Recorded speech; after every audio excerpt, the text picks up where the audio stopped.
நல்ல நாள் இன்றைக்கு உங்களுக்கு சுப தவசம் அதுவையாட்டு good day today you.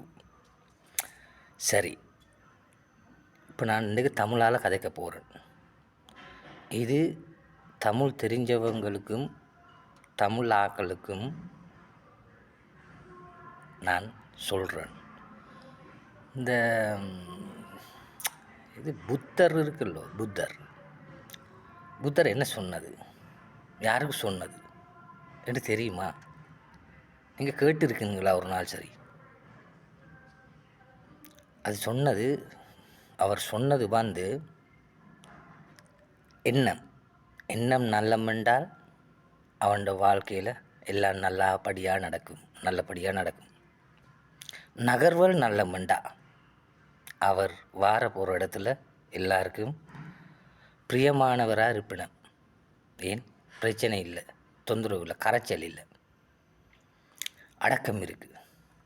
Right. அப்போ எண்ணம் நல்லமெண்டா வாழ்க்கை நல்லா வரும், நல்லா போகும். நகர்வல் நல்லமெண்டா எல்லா இடத்துலையும் ஃப்ரெண்ட்ஷிப் இருக்குது, மதிக்கிறது வார போகிற இடங்கள். வார்த்தைகள் நல்லமென்றால் எல்லாம் கௌரவம் பண்ணுறது. அப்போ புத்தர் சொன்னது இந்த 3 தான்: எண்ணம், நகர்வல், வார்த்தை. அப்போ எண்ணம் என்றதை யாருக்கிட்ட இருக்குது? எந்த எண்ணம் எனக்கு மட்டும்தான் தெரியும், உங்களோட எண்ணத்தை உங்களுக்கு மட்டும்தான் தெரியும். ஆனால் நடிக்கலும்.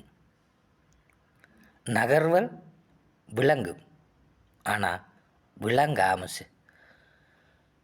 தெரியாமல் செய்வான் சிலவங்க, ஆனால் அது பின்னால் வரும். வார்த்தையை மேலால் பேசுவான், ஆனால் உள்ளால் நெருப்பு தண்ணிக்குள்ளே கீழால் கொண்டு போகுது. நெருப்பு தண்ணிக்கு கீழால் கொண்டு போகிறது எப்படி? அப்போ புத்தர் சொன்னது என்ன நல்லமென்றால் எல்லாம் நல்லம், நகர்வல் நல்லமென்றால் எல்லாம் பிரியம், வார்த்தைகள் நல்லமென்றால் கௌரவம், மதிப்பு, மரியாதை எல்லாம் இருக்குது.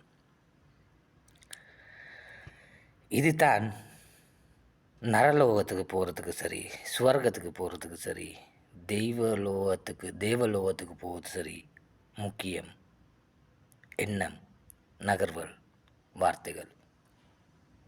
இதுக்கு உதாரணம் இருக்குது. சரி, சும்மா கதைப்போம். இது கேட்டு பாருங்கள். பிரியம் இருந்தால் ஒரு லைக் கொண்டு போட்டு ஷேர் பண்ணுங்கள், இன்னொருத்தனுக்கு பார்க்குறதுக்கு கேட்குறதுக்கு. சரி, ஓகே, ரொம்ப நன்றி. அப்போ போயிட்டு வரேன். Good bye. உங்களோட ஆதரவில் நான் சீவிக்கிறது என்ற உழைப்பு. Okay, right. பாய், குட் பாய்.